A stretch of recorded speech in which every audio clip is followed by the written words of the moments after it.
Namaste, Namaskaram. Welcome to today's Khuni episode. I'm Sneha, I'm in Hyderabad, and I have with me on Skype Aditi, who is in Patna. Hey Aditi, how's it going? How are you feeling? Any better? Hi, yeah, I'm doing much better. This week was very tough, but I'm excited for this episode. Get well soon, dude. I spent this whole week taking care of my sick grandparents and trying not to see the visuals, harrowing visuals, absolutely harrowing visuals, pouring in from across India on TV. Like, Yes. we have a no Yes. TV policy now. And my grandparents both had cold, cough, fever, and the works. We all got tested. My granddad turned out positive. Not too many symptoms. He's in good spirits, but I will not breathe easy till he tested negative. Yeah. And I wear a mask in my own house. Three of us are isolating in three different rooms. And weirdly, Telangana government is now asking people to wear masks all the time. Feels like I'm living in some apocalyptic world. It's crazy how we both have to take care of ourselves. I have to deal with my own positive diagnosis and also make sure that the more vulnerable people at home don't get infected. And it's scary. It's honestly scary. I personally feel so like lucky because I don't have severe symptoms because I see people from Lucknow, people here in Patna, people in other states as well, I'm sure, just dying outside hospitals. They're waiting for treatment and dying in line. I mean, it's a terrifying thing to watch.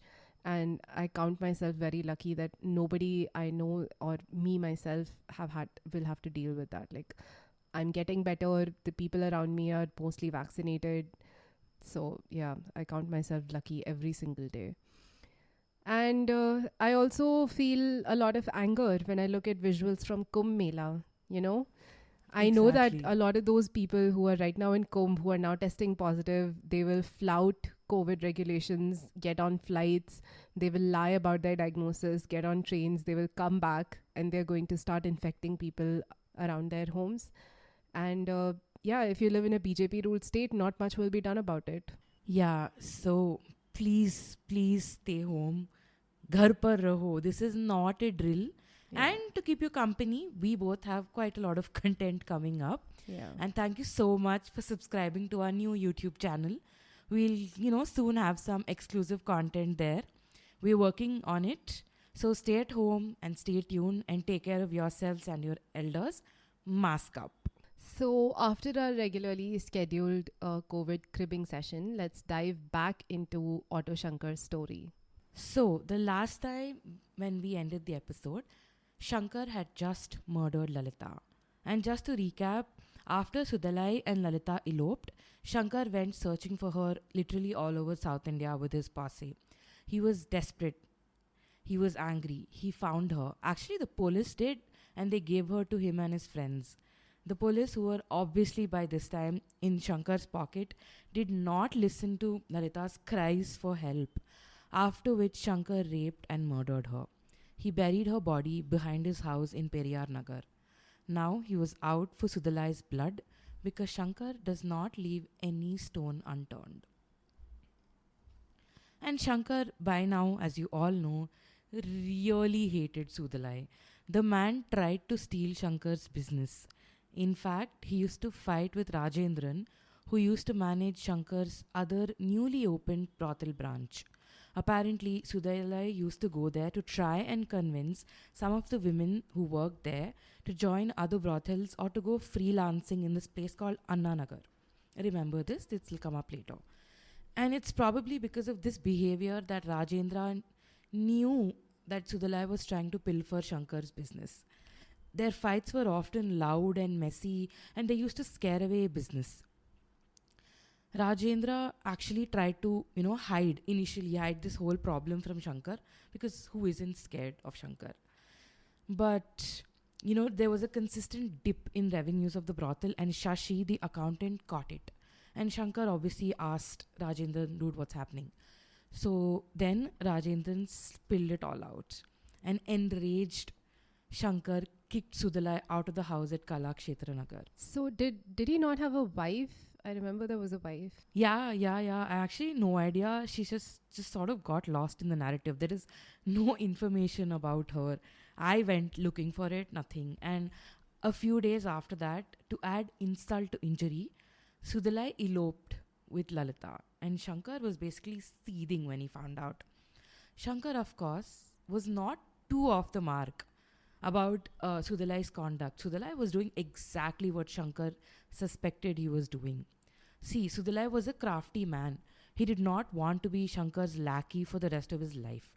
He hated how Shankar strutted around Periyar Nagar and the brothels, thinking that he was the king of it all. He was just some villager who got lucky. Sudalai was smarter, and Shankar needed to be brought down a notch. Sudalai had a friend named Ravi. Now, Ravi was this wiry, tall fellow who came to Madras to earn his living. Ravi also wanted to make something out of himself. He was new to Madras and he was also kind of sick seeing Shankar behaving like he owned the place. But Shankar did own the place. Yeah, but his attitude and superiority complex generally put these people off. Like they usually do in life. Right. So one day Sudalai took Ravi to a cheap wine shop a long way from Periyar Nagar. He essentially wanted a place where no one from Shankar's gang could run into them. Sudalai bought them both whiskey and some chakna. After that, they both had around 2 pegs each, and Sudalai decided to hit the nail right on its head. He told Ravi to lean in closer.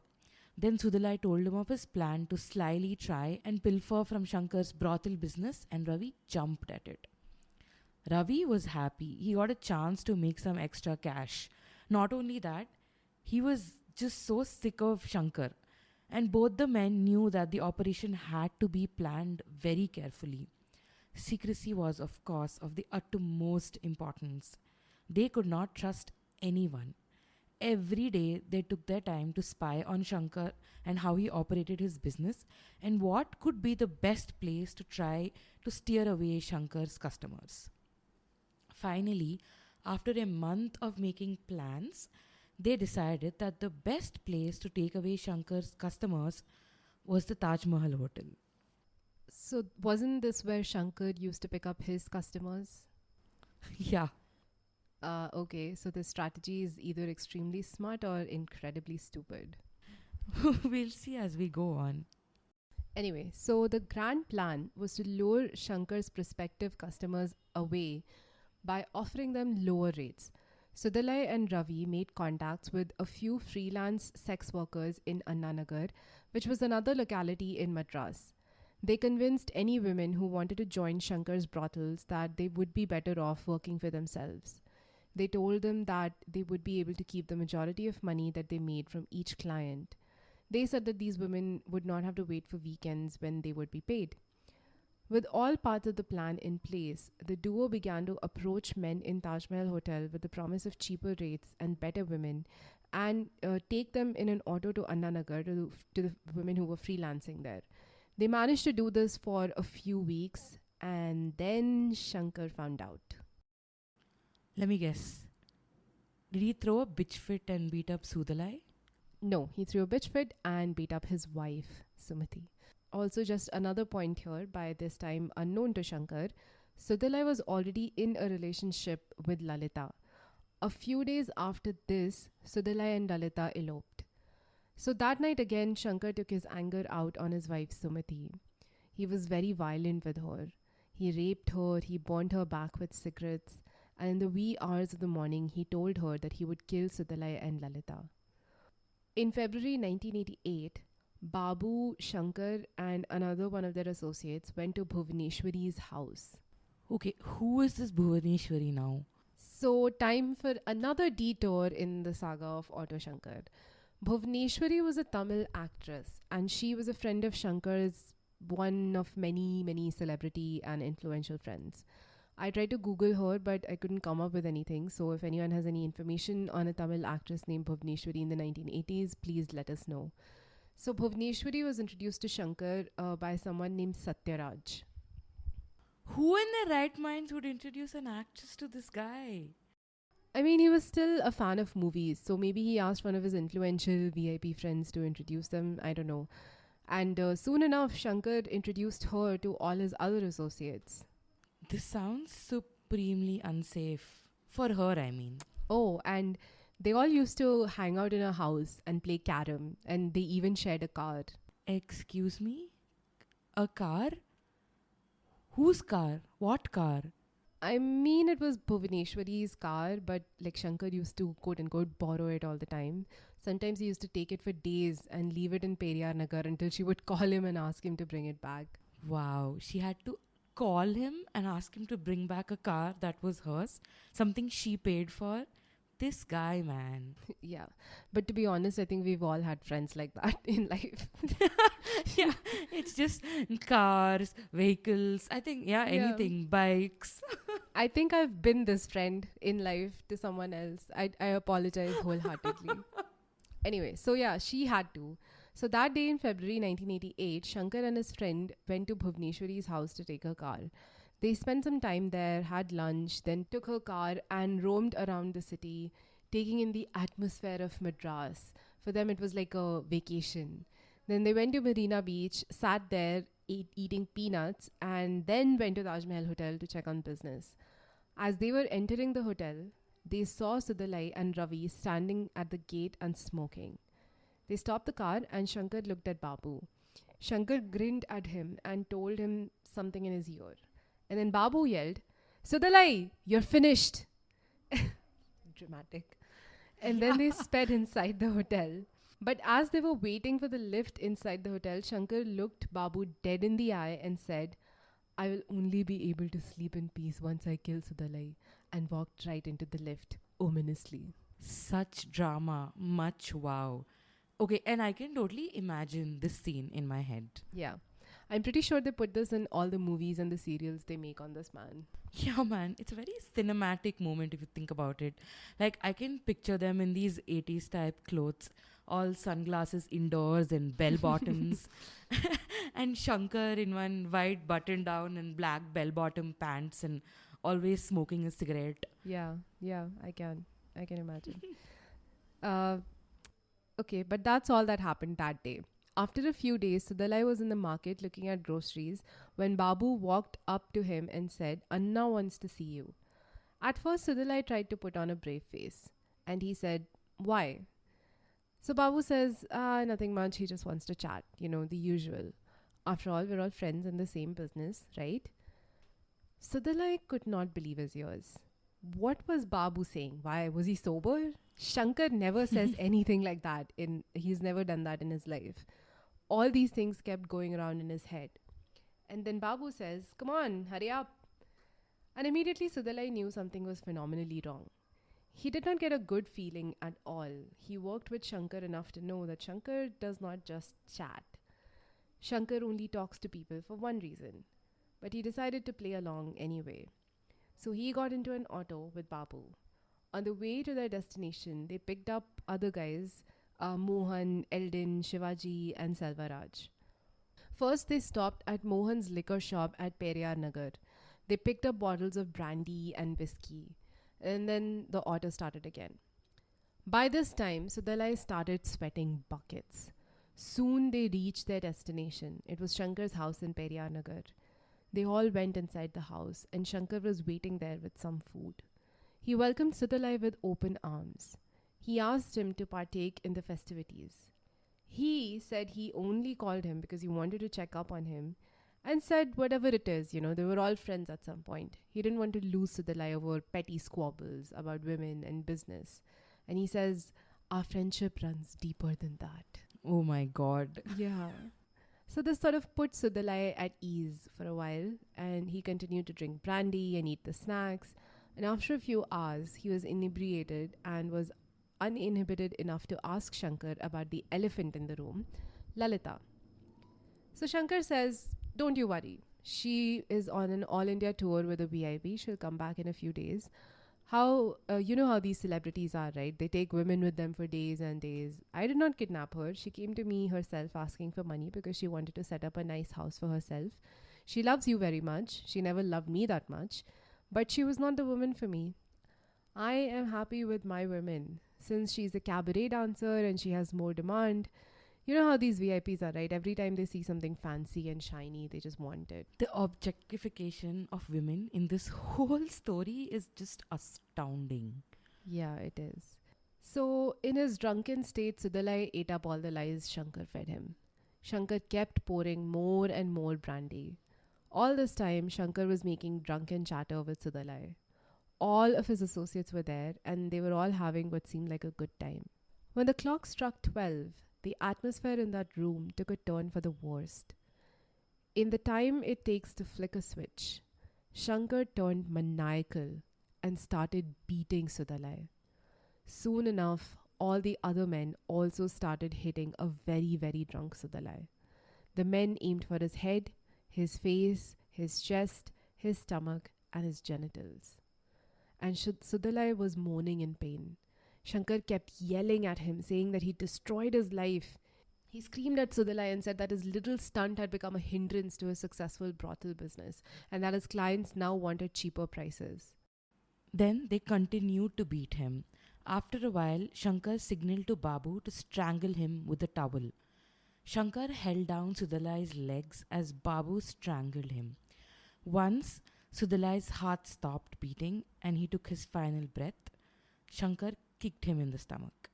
Hey, wait, why do all these people strangle people with towels? Why do they always have a towel with them? Okay, honestly, I think this is something that just got lost in translation from when it went from, say, the FIR to the courts and to the final Supreme Court judgment from where I got most of my facts.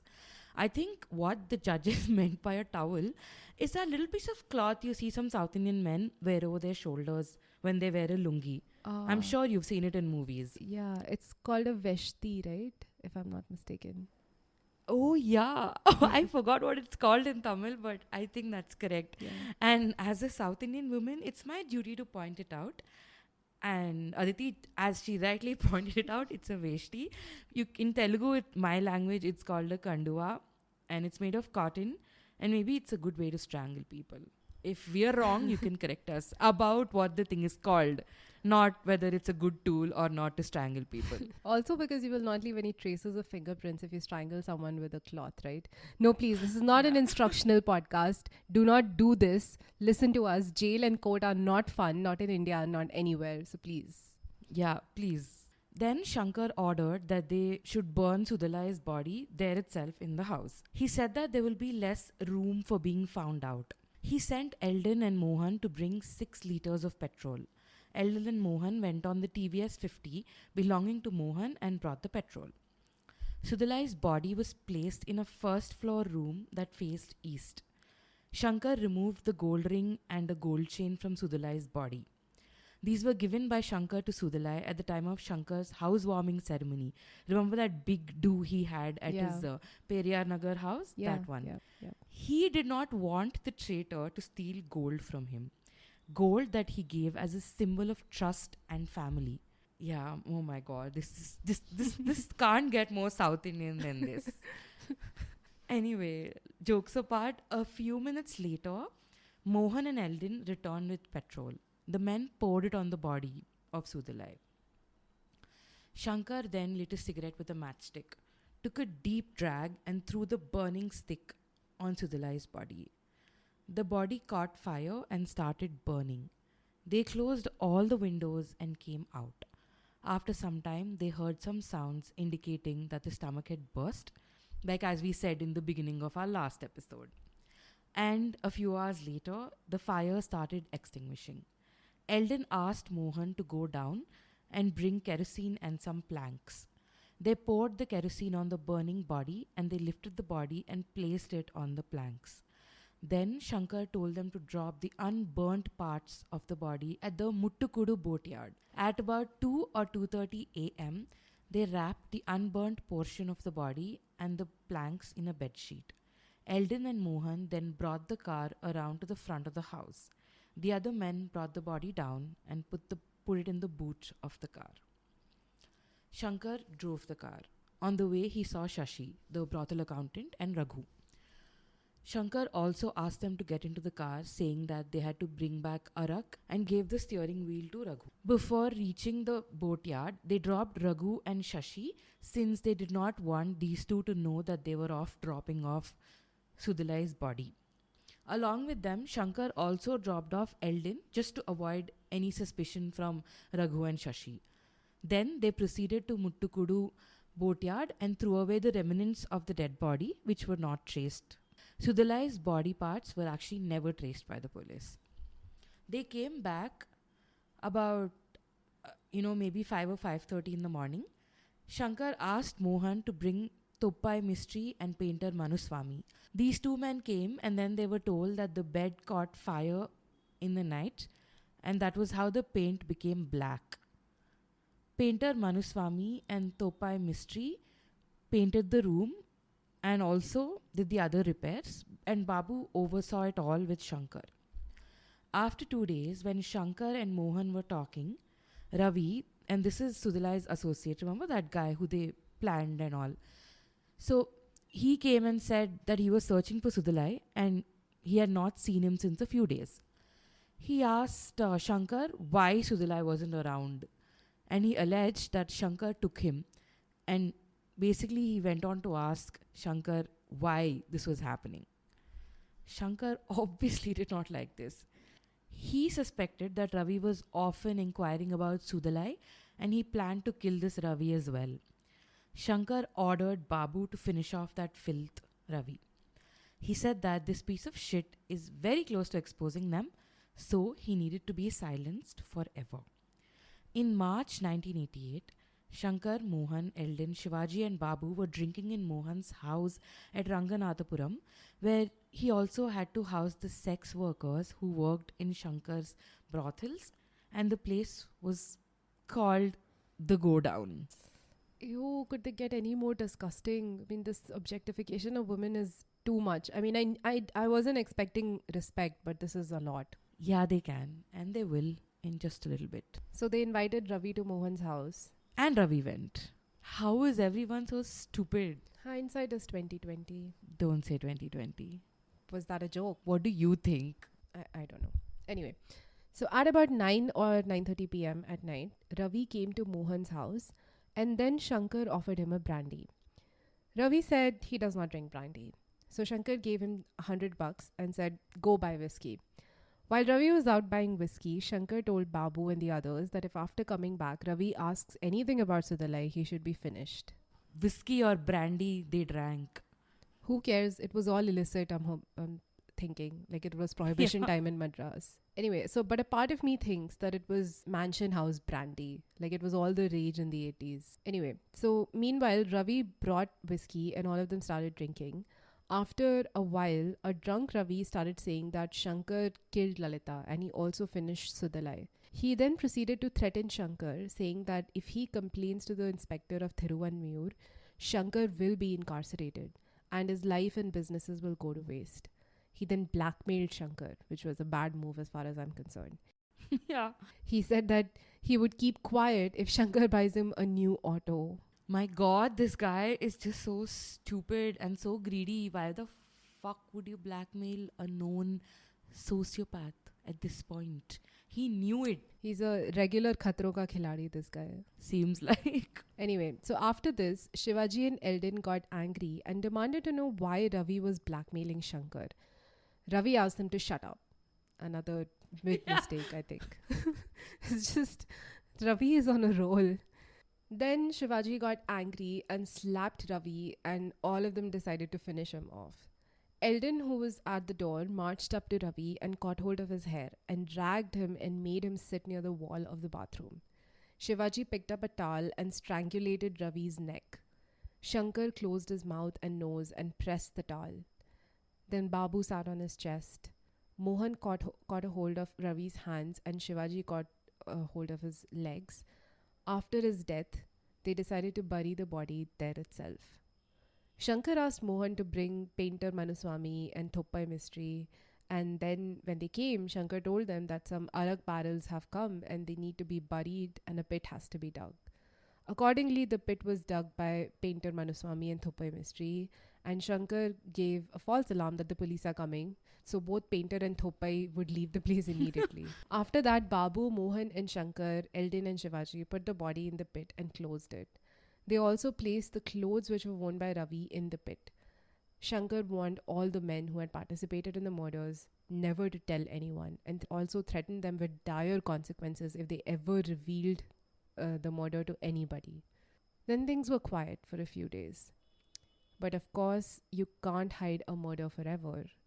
Soon, Ravi's mother started visiting Shankar and asking him about Ravi's whereabouts quite often. Then Mohan wrote a letter saying that Ravi gave it to him to give to his mother. So the letter basically said that Ravi had moved to Mumbai for work and his mother believed it. I mean, I wonder, now that I think about it, why did she believe him? I mean, why not, right? Because Shankar is one of the most respected men in Periyar Nagar. By this point, he was someone who got gainful employment to the locality. He had a lot of high profile connections, and no one suspected that he had this sinister second life. Very, very Ted Bundy-esque. Yeah, or like BTK esque, right? Like, Yeah. I don't think he would have been caught if. Yeah. Yeah, it was a big stroke of luck that BTK was caught. Everybody believed that he was this nice old suburban man. Yeah, and if it wasn't for his own stupidity, if you think about it.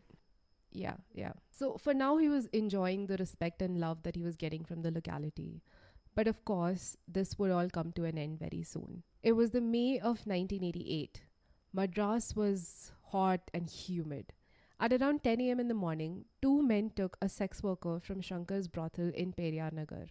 They all got into an auto and decided to go to VGP Golden Beach. Before they took off, they went to Shashi and asked him for another girl. When he quoted the price, the men balked. But after a bit of bargaining, the men settled on a price, and Shashi warned them to bring back the women by 3 p.m. Then all four of them left for the beach.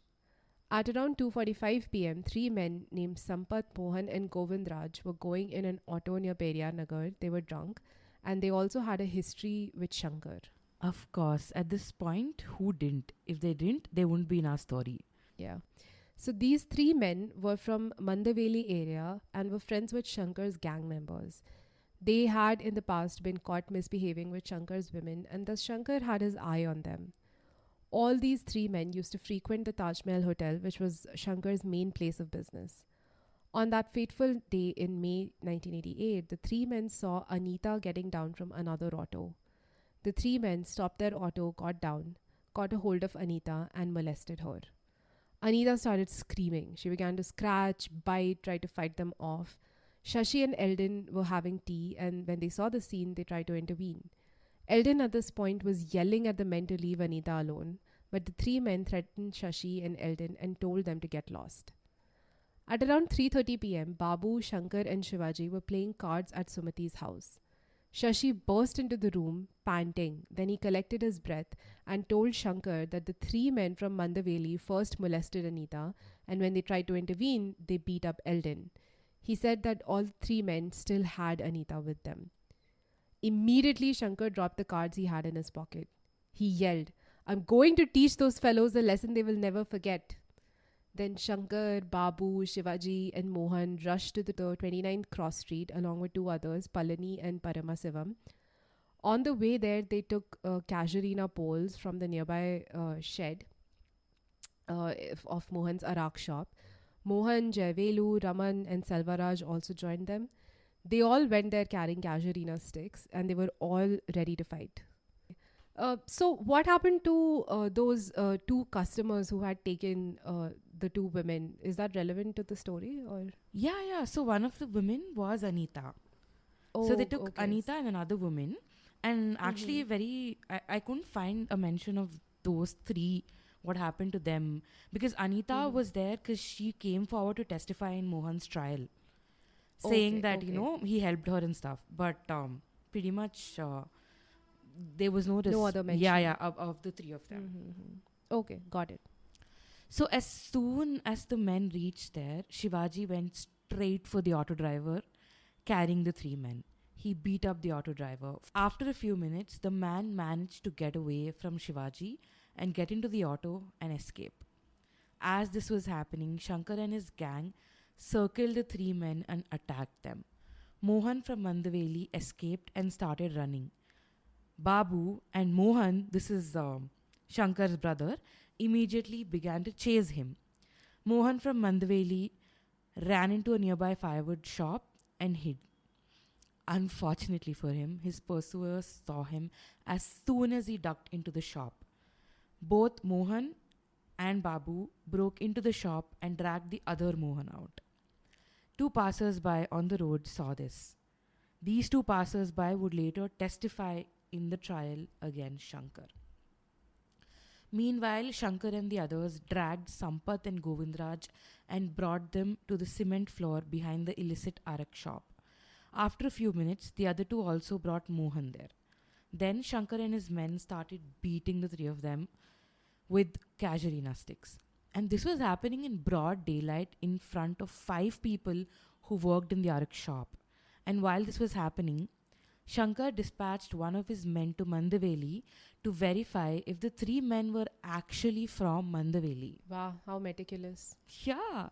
And in fact, just to be thorough, that he had his men, Shankar even asked him to bring a man from there to actually identify the 3 men and confirm that they were from Mandaveli. A man actually did come to verify. Yeah. And when the man was there, Shankar and his men at that time cleaned up the 3 men, and the men started telling this new man that they had been beaten, but Shankar just assured the man that they were drunk and they were talking rubbish. It did not help that the men were actually drunk at this point and they were smelling of How- alcohol. How is he getting away with this? Exactly. Actually, if you think about it, he was getting sloppy. There was no way that someone who was drunk looks like someone who was beaten up, or vice versa. Yeah, not unless they fall down a flight of stairs. The man obviously found this very sketchy, so much so that he told another man in Mandaveli. Just after this, Shankar decided to move the 3 men to his house. He felt that the matter was becoming more serious. Yeah, no kidding. So he took them there in his auto.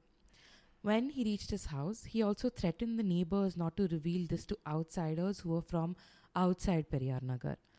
Shankar had bloodstains all over his shirt and he was in a rage. The 3 men were pushed into the house.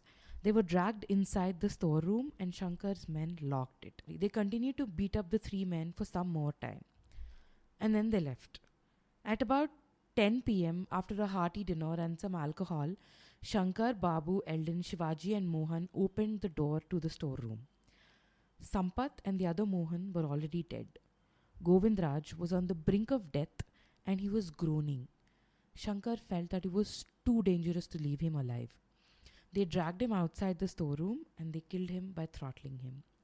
He was dead within minutes. Shankar laughed a maniacal laugh.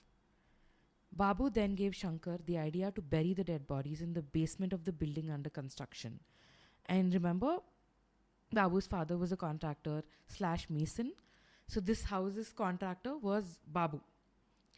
So basically, the men then put the bodies in the car's boot and they took him there. This is all Bhuvaneshwari's car, by the way, even at this point. Poor Bhuvneshwari. I feel so bad for Yeah. her. And as soon as they approached the building, they saw that the watchman and 2 other persons were just lying there. Shankar and his men shooed them away, saying that they wanted to stay there and play cards. One of the men said that, Anna, I can't go to my house at this time because my wife will think that I'm having an affair. Shankar just laughed and asked Shivaji to take this man to his house. The man slept in Shivaji's house that night. It's just so practical. Wouldn't his wife suspect an affair if he's not coming home at all? Like if he spends the night somewhere else? Wouldn't that be more cause for concern rather than a man coming home late? Look, I mean, I don't know how people's brains work when they see Otto Shankar. Okay, it's all possible that he was scared, but then he also had this majburi that he had to go home. So, he just probably just said something. We can't verify any of this. So, Yeah. meanwhile, in the half-constructed house, the men were making arrangements to dispose of the bodies. They managed to procure a spade from somewhere. They dug out the sand in the trenches of the foundation of the building in 2 places. They buried 2 dead bodies in one place and the other one in another trench. Shankar came back home and washed off the bloodstains in the storeroom. The next day, when the 3 men did not return home, their family sent another 3 men from Mandaveli to Periyar Nagar to find out about the men. It was no secret that the men had an ongoing tiff with Otto Shankar's gang. So when they asked Shankar, he said that while the 3 men did come and cause a disturbance, he only beat them up and then sent them back home. Wah. And obviously, these 3 men received this bit of news with a pinch of salt. One of the 3 men, in fact, went to Thiruvanmiyur police station on 31st May 1988 and tried to report about the missing men. The circle inspector sent him away saying that no such incident had taken place. The families of the missing men did not want to give up. They knew something bad happened and they knew that despite his claims to the contrary, Shankar was behind this whole situation. They just had to find out how. So the next day, one of the 3 men, along with Govindraj's wife, went to the Abhiramapuram police station and gave the complaint. The police registered the case under man missing and started an investigation. The police arrested Shashi, the accountant, and they began to interrogate him. He did not break under questioning and kept insisting that the 3 men were indeed sent back. This is an insane level of loyalty. Yeah. Usually in movies, the accountant or the secretary will break down. They are not strong people. Yeah, but we don't know Shashi's background. And this is real life. Possible that it is stranger than the movies. On 7th June 1988, 2 family members of the missing men reported about the missing men to DSP Paranja Malai, and on his advice, they went and made a complaint to the SI of the police in Thiruvanmiyur. So they registered the crime. On 27th June 1988, police arrested Shankar, but he was soon released on bail. Up to this point, his contacts were working just fine. On 6th July 1988, Babu was also arrested at Tambaram bus stand and was questioned in the presence of another constable. Babu broke down. He began to confess. He even turned approver for the police. Remember how we said that their friendship will careen downhill very fast at one point? This is that point. That point has arrived. Look, it's also possible that the police just beat it out of him. I mean... Listen, man, if the accountant didn't give it up, I don't understand why a muscle man could. So there is this... so there is a little tidbit that happened. So apparently, this is something I realized later. When this was happening, none of the sources that we covered talked about this, but when you actually looked at the political climate, I think at this point, government changed. Or either some institution in the locality or the state government, something changed. Which is why it all just started going downhill for Shankar. Yeah, okay. So, I guess that's a factor we have to keep in mind. Whatever it was, Babu, who would later become prosecution witness number 1, turned approver for the police. So based on Babu's confession, the police commenced another investigation. Soon they arrested Shankar again. And this time, however, Shankar confessed. Based on this, they searched his house at Periyar Nagar. See, again, it could be either extra force or it could be because Shankar thought, this is the best possible opportunity for him or this best possible course of action for him. Based on the political climate. Okay. It is quite possible that once he heard that Babu had turned approver and his contacts were not helpful anymore, maybe he realized that, this was the best course of action. Right. So based on the information given by Babu and Shankar, the police exhumed the dead bodies of the 3 men from Mandaveli. The 3 bodies were then sent for post-mortem. Then the police began investigation for the bodies of Lalita, Sudalai and Ravi. By now, the police had enough information to pin the 3 murders on Shankar and his gang. The police found Lalita and Ravi's bodies. Obviously, they couldn't find Sudalai's.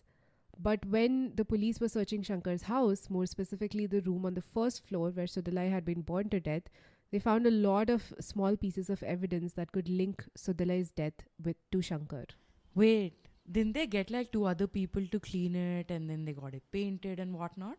Yeah, the thing is, when people are shivering in fear while they're cleaning, they do a pretty piss poor cleanup job. And that's what happened here, I Oh, think. yeah, makes sense, makes sense.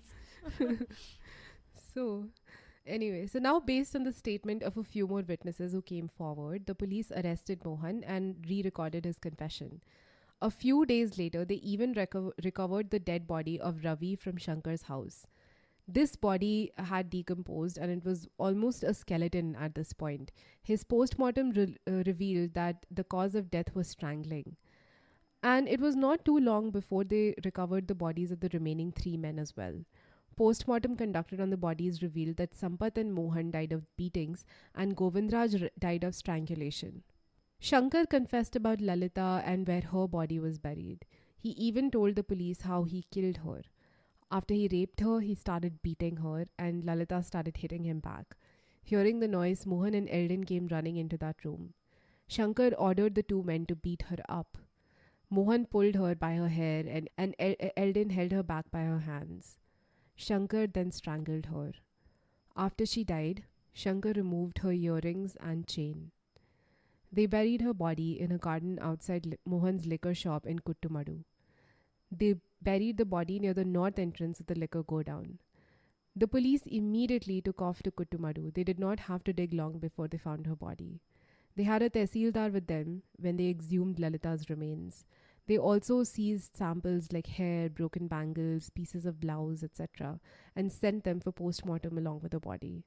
Lalita's postmortem report and her skull were sent to the chief medical examiner. Once this report came, the tehsildar gave the report to the inspector, and after this, the police continued to examine witnesses. By now, the state investigative team, the CID from Tamil Nadu, was also on the case. They sent all the skulls and bones to the State Forensic Science Laboratory for the superimposition tests, just to be sure that they are doubly sure of who the victims were. So, for a bit, let's just talk about what a superimposition test is. I'm sure a lot of our true crime fans already know this, but this is for people who don't know. So, a craniofacial superimposition is a technique used in the field of forensic anthropology to assist in the analysis of an unknown skull. This process involves superimposing an image of the recovered skull over an ante-mortem, that is, when the person was alive, image of the suspected individual. Simply put, the laboratory superimposes the skull that has been found over a photo of the individual so they can see that the two match, and then the lab will tell you if the skull actually belonged to the person who was deceased. A very interesting fact about this test was, it was one of the first times that it was used was to actually identify the remains of Joseph Mengele. If you don't know who that is, please read up. Like, Aditya and I will be very shocked if you don't know, but yeah, read up. Work on your GK. A skull face superimposition process by a US forensics team concluded with reasonable scientific certainty that the remains belong to the evil doctor who worked in Auschwitz. There you go, I told you about him, but read. The test became a legal and technological turning point in forensics and criminal investigations all around the world. In India, notably, it was used in the Sheena Bora case. We covered... It was also used in the Chaco murder case that we discussed a little bit earlier. Yeah, 2 weeks ago. And we covered Sheena Bora case in episode 11 of season 1. Check these cases out. So it's quite compelling. Both of them are good cases. So, right, by now, Shankar and Babu recorded their full confessional statements before a judicial magistrate. The police now officially recorded Babu as an approver. I'm surprised the Shankar did not lunge at Babu to try and kill him when he saw him in court. I highly doubt. I highly doubt they were both in court at the same time. I'm hoping the Madras police had the prudence to make sure that didn't happen at the same time. But the twists and the turns did not stop here. A few days later, Mohan escaped from lockup. Strange how 3 murders opened up the whole case and also brought to light the remaining 3 murders. Yeah, just like every single case of a serial killer. I think we can call Shankar a serial killer. He was a serial killer who was driven by rage and revenge. He hated it when people did not act the way that he expected them to. He got easily upset when he thought someone wronged him. He got jealous when he thought someone took away something that rightly belonged to him. Anger made him kill, and so did jealousy. Shankar was eventually locked in owing to testimony by countless witnesses. His death sentence eventually followed. Appeal after appeal was rejected by the High Court and the Supreme Court in light of the inhumane nature of his crimes. In the trial, Shankar is famously have to have blamed all of his crimes on movies. This guy, I mean, maybe there is some truth to this, I guess, but come on. So, as someone who has seen how movie fans are in the South, and we like as a joke we call them diehard fans or DHFs of Telugu movies and Tamil movies, and I've seen how they behave in real life. I am not surprised if he got motivated to take up a criminal life based on what he saw in the movies. I mean, he did in fact move to Madras to become a movie star. And one of his aims was to see a life-size poster of himself in Madras, if I'm not mistaken. Yeah, at the junctions. Right. So Shankar was incarcerated in the Madras Central Prison, and as Anirban Bhattacharya states in his book when he covers this case, and we'll link that book in the description, this was a pit stop for prisoners before they were sent to Kalapani, the cellular jail in Andaman and Nicobar Islands. But prison did not cramp Shankar's style. Even though all his political allies and his influential friends ditched him and he was jailed, he had enough friends to ensure that he had a comfortable lifestyle and benefits within the jail. Shankar, Eldon and Shivaji enjoyed themselves in prison, even though they were not sharing cells nor were they, housed in cells in this proximity of each other. It's a prison rule. I think it's there in almost all prisons. And this, of course, this behavior continued until the Supreme Court upheld their death penalty. It was as if the wind was knocked out of Shankar's lungs. He was dumbstruck. He did not think that he would ever be on death row. At this point, he could only interact with his colleagues in recess or during lunch.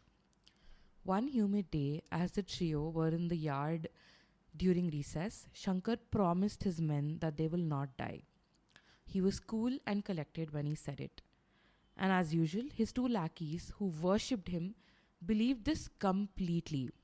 Yeah, I'm sure they did. Shankar exuded this quiet air of confidence which made it easy for him to manipulate people. Also, I am pretty sure he believed that he could manage this. I mean, his extreme self-belief coupled with that massive narcissistic streak and superiority complex made him sort of a person who would have hung a life-size poster of himself in his room. And not only that, he would have done like puja in front of it every day and offered it whiskey and chicken as prasad, I'm sure. You are not wrong, my friend. I can imagine this happening. Anyway, undeterred by the fact that he was on actual, real death row, Shankar plotted to escape. Escape, huh? Yeah, escape. I wish I had that kind of confidence. I would have been somewhere. We would be unstoppable if we had even like 4% of Shankar's confidence, but we don't. Yeah. So with this agenda in mind, he slowly began to bribe prison officials. No one were ready to help him. Then he resorted to blackmail. He threatened to reveal the names of police officers and prison officials who were his clients. This worked. Lo and behold, on the 20th of August 1990, he found his door open. Again, we have seen multiple stories about how this happened. Okay, there are like different versions that I've seen on the net. Some articles say that he seduced a female guard and got her to open the door, while others say he bribed people. Anyway, the point is, in the dead of the night, he escaped along with Eldon and Shivaji.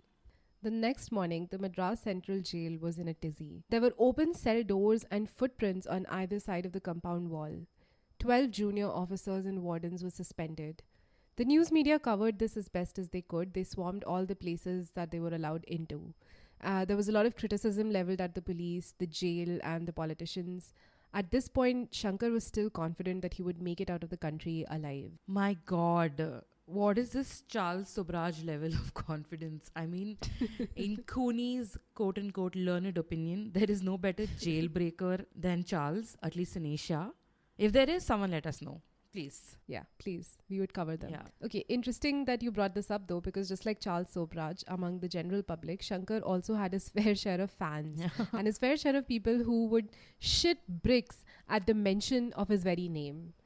So now the police had started a manhunt close to the type we saw in Prison Break. The then Chief Minister, Karunanidhi, also took an active interest in the case and initiated a judicial probe. The pressure was now well and truly on the police. This manhunt reached an intensity that was only second to the well known Veerappan task force. Every police officer was stretched to their limits. They knew that there would be severe consequences if Shankar and his accomplices were not caught. Soon, this manhunt ended. The euphoria of his brazen prison break would quickly vanish as the police caught up with him at Rourkela Steel City in Odisha. Shankar was returned to Chennai's maximum security prison. The next 7 years Shankar spent awaiting the gallows offered the world a key insight into his life and troubled persona. During this time, he managed to narrate what his tragic childhood was and how he grew up with dysfunctional parents, and how, from a very young age, he had to take care of his younger siblings. He spoke against issues like classism, reservation, and corruption that plagued the Prohibition era Chennai, and how it all affected his life early on. Time and again, he'd cite tales of his doleful youth and how hard it was for a struggling artist like young Gauri Shankar to make an honest living in a city smeared in squalor and dirty politics. Shankar even told Nakiran magazine that it was a policeman who told him that bootlegging would be a great idea and that becoming a pimp would make fast cash. When questioned by the media, he'd often speak profoundly about how smuggling and flesh trade were somehow his twisted way of helping needy women and providing a source of living for destitute men in his neighborhood. What rubbish! Yeah. He treated women like trash. Ugh. I hate that he got to say this. He spoke vehemently to Nakiran magazine during his biography interview about his way of living as a former waging war against a rotten system. During his final years, Shankar is said to have adopted Christianity, and he quoted the Bible on multiple occasions during the listing of his biography. He granted exclusive rights to his biography to Nakiran. They began to publish his life story every weekend in their magazine in parts. The magazine was sold out every week. These revelations about his personal life, his childhood, and struggles struck a chord with people across Tamil Nadu who, despite being agitated by his brutal crimes, began regarding him as a revolutionary of sorts. See, again takes me back to Ted Bundy's, the whole struggling law student persona, which basically got him a lot of fans, and sort of overshadowing his wrongdoings, taking it away from what he's done. Yeah. He also indirectly named politicians, police officers, and Tamil movie stars. The magazine editor Rajgopal encouraged all this. I mean, why not? Cash in when you can, I guess. Hey man, knowledge is power. I always say that. So he mentioned a cop called Mr. Milk, whose wife's friendship Shankar apparently enjoyed. Pretty sure we all know what he was insinuating. He named several other politicians as well and said that they were all his clients. One of them was apparently an aging leader who described using a Tamil term which not only means age but it's also a synonym for the politician's name. So with tidbits like this, he drew everyone's attention. The law enforcement and journalists of the era, however, ardently slammed his sensational tell-all. They said that he was just being some kind of an urban Robin Hood. His stories were discredited, for they knew his true intention was to fish sympathy in hope of a pardon that, of course, never came. Shankar's prominence among Thiruvanmiyur or Periyar Nagar locals has never been questioned. Not today. They worship him even now. Almost every source confirmed Shankar's connection to some of the most powerful figures of the 80s Madras. Then, of course, came the plethora of court cases that followed his biography. As soon as the first part was published, the prison authorities wrote to the magazine questioning the authorship of the series. They claimed that Shankar did not write it. The letter also stated that writing in the name of a prisoner was against prison rules, and the jail authorities also threatened legal action. Unfettered by this, Rajgopal filed a petition in the High Court of Madras. This was obviously filed to stop the prison authorities from interfering in the publication of the rest of the episodes in the greatest tell all in Tamil Nadu's history. The High Court dismissed the matter. But this did not stop Rajgopal. He went and filed a writ in the Supreme Court. And this turned out to be that one case every single law student studies even now. Yes. Yes. The Auto Shankar case. I remember little Aditi and little Sneha trying to make sense of what was said in this. It is a brilliant judgment on the freedom of speech, and it explains a lot on that principle. So if you're a law student who skipped reading this, please go back and read it. It'll give you great insights into freedom of the press vis-a-vis the right to privacy, which is something we both believe that we should know in this day and age. Yeah, it's very relevant to the zeitgeist. Basically, the Supreme Court ruled that the magazine could publish what they're alleging to be the biography of Auto Shankar, as much as how much of it can be verified in public records, even without his consent. But if they have to go beyond that and publish his biography, then they will be invading his right to privacy and shall be liable for the consequences under law. The court also said that the state or its officials can't prevent or restrain the magazine from publishing. But if they're affected or they think they've been defamed or whatever by what's written, then they can definitely sue. But this has to be done only after publication. Obviously, no one sued. The magazine went on to publish all episodes of the Tell All. Shankar's friends ultimately did not come through. The intimidation did not work, nor did the blackmail. Shankar, Eldon, and Shivaji were hanged on 27th April 1995. And it is said that even as the noose was tightened around his neck at the Salem prison, Shankar told the officers that someone will call and stop his execution. Oh my god. So, Megalomania is astounding. yeah. A retired officer went on to quote after Shankar's death that if Shankar were alive today, he'd have been an influential minister owing to his overwhelming popularity among the working masses who looked up to him, as well as his links to Chennai's elite. I'm sure Aditi has something to say, so I will give her that 10. I mean, it wouldn't be beyond the realm of possibilities. All I'm saying, it's possible in India. This is absolutely In possible. fact, it probably well could be the norm. I mean, it would horrify me to have a minister who treats women like he treated women. But we already have ministers like that, I guess. So I don't think this would be such a stretch to imagine Shankar as a politician today. This was the saga of Auto Shankar, the man who went from being a starstruck 20-year-old who came to Madras to a rage and revenge-fueled killer who created businesses at every small opportunity he saw, to finally being the last man hung in the Salem prison. So guys, we hope you liked this episode. Let us know what you think about it. If everything goes well, we will have a small and a very different kind of follow-up to this series very soon. In the meantime, you can also watch the series Auto Shankar on Z5. Neither of us have watched it, but why don't you let us know and tell us how it is and if it's worth our time. Yeah, it even won some awards and stuff, so just let us know if it's worth watching. We'll watch it if you guys tell us. And as usual, coming to some housekeeping, you know where to find us on our socials. Please follow our podcast wherever you listen to us. If you listen to us on an Apple device, please hit the subscribe button. Also give us an honest rating and a review. We promise to share all reviews we get, whether positive or negative, on our socials. Oh, we're also on Amazon Music now, which means you can tell Alexa to play and you can hear us there as well. Just make sure that there are no kids around when you're doing this. Yeah, please. And we'll be back next week with a new case. Until then, stay safe and mask up. Bye. Bye-bye. Take care.